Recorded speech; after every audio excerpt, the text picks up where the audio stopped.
Black Saturday, October 27, 1962, was dubbed by contemporaries the day when the calendar could end. The night before, an American reconnaissance plane was shot down over Cuba. The Cuban Missile Crisis had reached its climax, and the United States and the Soviet Union were one step away from a real nuclear war. Advisors to the US president insisted on the use of force if the USSR rejected the US conditions for the removal of missiles from Cuba. The USSR did not accept the terms of the ultimatum.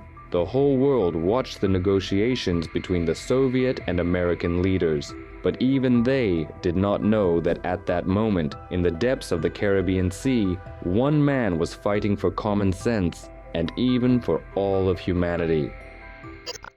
Hello everyone, this is the Look at This channel.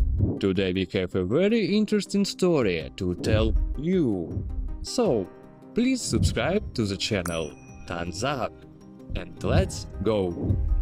In April 1961, the CIA's failed attempt to overthrow Fidel Castro's regime forced the Cuban leader to deepen his cooperation with the Soviet Union.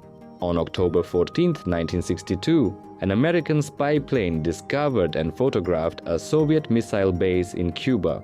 The transfer of missiles took place in secret, but already on September 4, 1962, US President John Fitzgerald Kennedy declared that his country would not tolerate the presence of Soviet nuclear missiles within 150 kilometers of its shores. At the same time, Soviet leader Nikita Khrushchev said that there were no and would never be Soviet offensive weapons on the island. After a US reconnaissance plane photographed the launch site on October 14th, Pentagon officials suggested bombing it and launching an American amphibious operation. This would have been an irreversible step toward war, but Kennedy did not do it. On October 22nd, Kennedy announced in his State of the Union address that Soviet missiles had been found in Cuba and demanded that the Soviet Union immediately remove them, threatening to use force if they did not. On the same day, the United States announced a naval blockade of Cuba. The USSR demanded an emergency meeting of the UN Security Council, which took place on October 24th. All right, sir. Let me ask you one simple question. Do you, Ambassador Zorin, deny that the USSR has placed and is placing medium and intermediate range missiles and sites in Cuba? Yes or no? Don't wait for the translation, yes or no.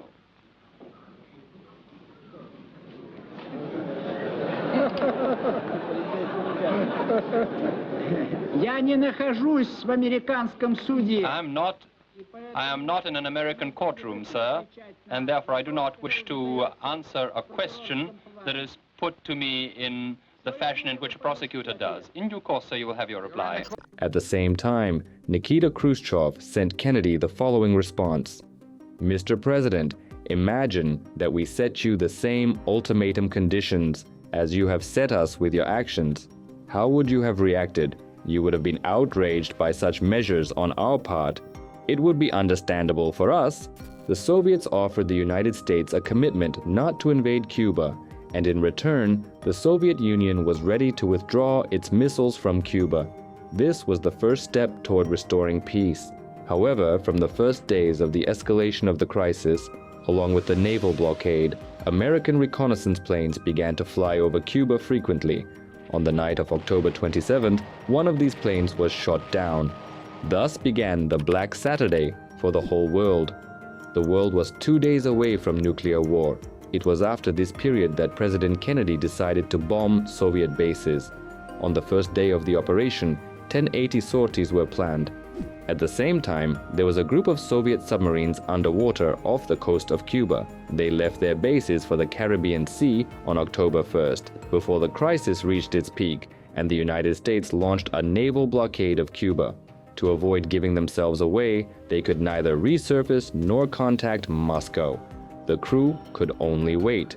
But on October 27th, as the world watched the actions of the Soviet and American leaders, one of the B-59s under the command of Captain Savitsky, his deputy was Lieutenant Vasily Arkhipov, was spotted by American destroyers searching the waters of the Caribbean Sea.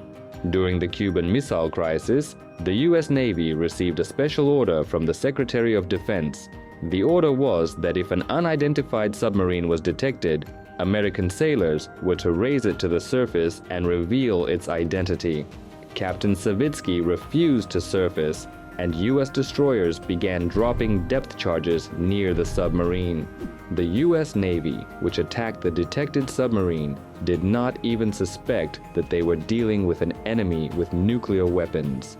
All the submarines were armed with nuclear warheads before leaving the port. Submarine commanders were authorized to launch missiles if necessary, subject to the unanimous decision of 3 senior officers on each ship. There were no clearer instructions.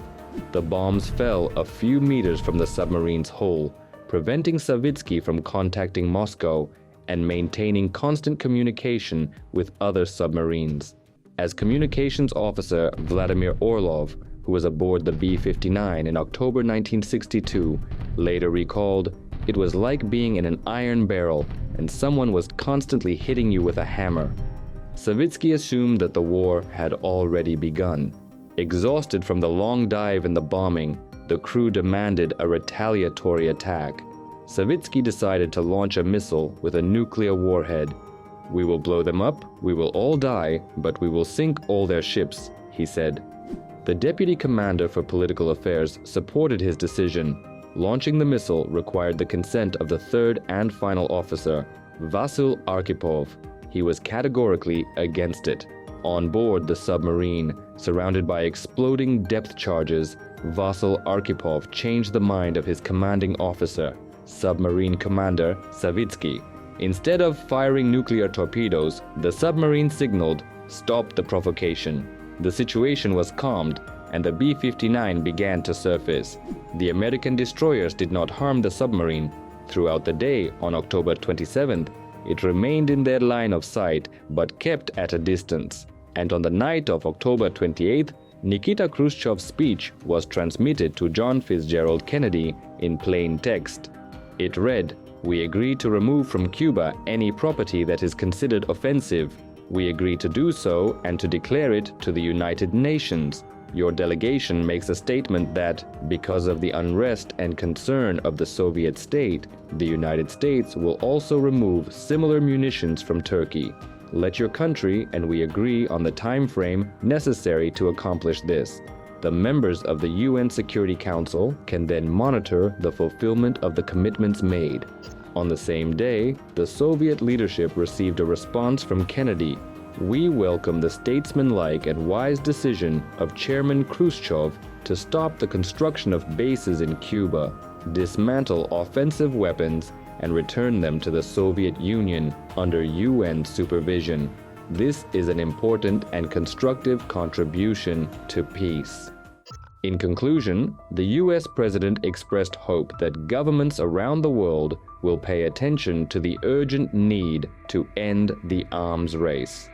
The Soviet Union began to withdraw its missiles from Cuba, and the Cold War, which had been in its worst phase, gradually began to come to an end. At the time, the leaders of the USSR and the United States did not know how close their countries were to the outbreak of nuclear war.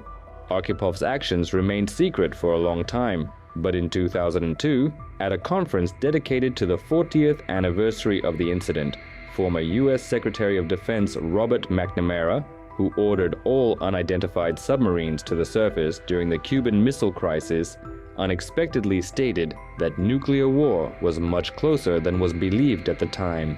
Later, Thomas Blanton, director of the US National Security Archive, added his words, "It was a man named Vasily Arkhipov who saved the world."